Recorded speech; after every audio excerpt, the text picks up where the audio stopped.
Derrière chaque film français, il y a bien plus que des caméras et des acteurs. En fait, il y a une sorte de scénario invisible qui dicte les règles du jeu pour des milliers de professionnels. Ce document, c'est la Convention collective nationale de la production cinématographique, la fameuse CCN. Pensez-y comme le manuel essentiel qui garantit que la magie du cinéma se fabrique dans des conditions justes et équitables pour tout le monde. Alors on peut se poser la question, comment on fait sur un plateau où la pression est énorme et la créativité fuse pour que chacun soit respecté? Comment est-ce qu'on garantit la sécurité, les droits de tous, de l'assistant stagiaire jusqu'au réalisateur? Eh bien, c'est justement tout l'enjeu de cette convention. Et c'est ce qu'on va décortiquer ensemble. Et voilà le point absolument central. Un seul manuel pour toute une industrie. Franchement, imaginez le chaos si ça n'existait pas. La CCNL impose un cadre standard, des règles claires et surtout obligatoires pour tout le monde. C'est ce qui permet à des équipes qui souvent ne se sont jamais vus avant, de travailler ensemble de manière efficace et surtout en toute sécurité. C'est vraiment le socle de tout le système. Bon, pour commencer, on va aller voir l'ADN de cette convention. Parce que, avant même de parler de contrat ou de salaire, il faut bien comprendre sa philosophie. Son but premier, ce n'est pas juste de faire une liste de règles. Non, c'est de construire un environnement de travail qui repose sur un principe fondamental, l'équité.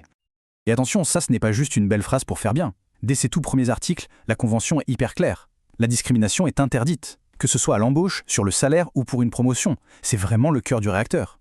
Et dans une industrie qui se nourrit de la diversité des talents, c'est une protection indispensable pour que seules les compétences comptent et rien d'autre. Ok, les grands principes sont posés. Maintenant, voyons comment ça se traduit concrètement dans le premier acte de n'importe quelle collaboration, le contrat de travail. Ce n'est pas qu'un simple bout de papier, loin de là. La Convention encadre ce document de manière très précise pour protéger tout le monde, dès le premier jour. Alors là, on touche à une vraie spécificité du cinéma. Le CDI, le contrat permanent classique, il est en fait très rare. On le trouve surtout pour le personnel administratif des boîtes de prod. Pour 99% des gens qui sont sur un plateau, la norme, c'est le CDD d'usage. Et la raison est toute simple.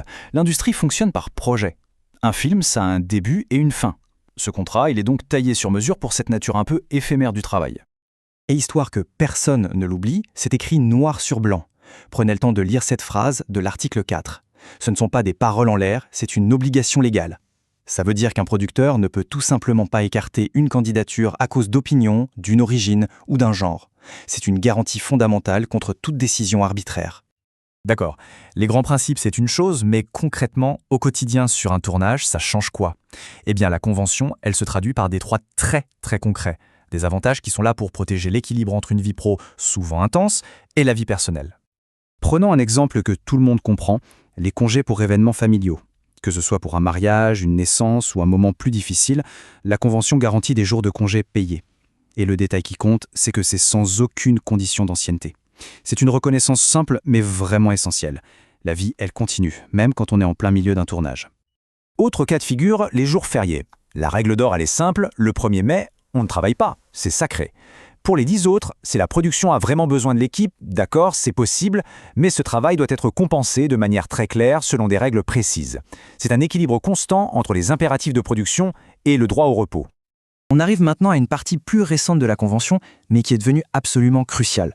C'est toute la lutte contre les violences et le harcèlement.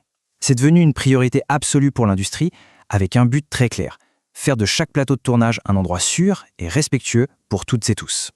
Le sigle à retenir, c'est VHSS, violence et harcèlement sexiste et sexuel. Ce qui est fondamental ici, c'est que la Convention ne fait pas que condamner ces actes. Elle les définit, noir sur blanc, en s'appuyant directement sur le code pénal. Comme ça, tout le monde sait précisément de quoi on parle, ce qui est toléré et ce qui est un délit. L'ambiguïté, ce n'est plus permis. Mais bien sûr, définir ne suffit pas. Il faut aussi former. Et c'est pour ça qu'une mesure très forte a été mise en place. Une formation au VHSS obligatoire, en 2 temps. D'abord, un module en ligne pour que chacun ait les bases avant même de mettre un pied sur le plateau. Et ensuite, une deuxième formation, cette fois sur place, sur chaque projet, pour appliquer ces règles au contexte bien spécifique du tournage. C'est une démarche qui se veut résolument préventive. Et pour que le message soit vraiment limpide, la Convention rappelle ce que dit la loi.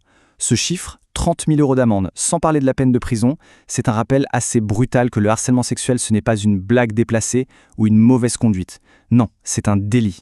La tolérance est à 0. Point. Mais alors, que se passe-t-il si malgré toute la prévention, un problème arrive quand même? Le message le plus important que porte la Convention, c'est celui-ci. Personne ne doit rester seul face à une situation difficile. Tout un réseau de soutien a été créé avec des ressources concrètes pour écouter, pour accompagner et pour agir. Ce réseau, il a plusieurs visages. Directement sur le plateau, il y a le référent VHSS, une personne bien identifiée. Il y a aussi une cellule d'écoute psychologique et juridique, qui est totalement confidentielle. Et puis, il y a des instances plus officielles, comme le comité d'hygiène et de sécurité de la branche. L'idée, c'est vraiment d'offrir plusieurs portes d'entrée pour que chaque personne, qu'elle soit victime ou témoin, puisse trouver l'aide qui lui convient le mieux. On le voit bien, cette convention collective est très loin d'être un simple document administratif. C'est un organisme vivant, qui évolue sans cesse pour mieux protéger les femmes et les hommes qui font les films. C'est le garant d'un professionnalisme qui se veut toujours plus grand. La vraie question pour demain, c'est donc comment ce manuel commun va-t-il continuer de façonner non seulement les conditions de travail, mais peut-être aussi la créativité même du cinéma français.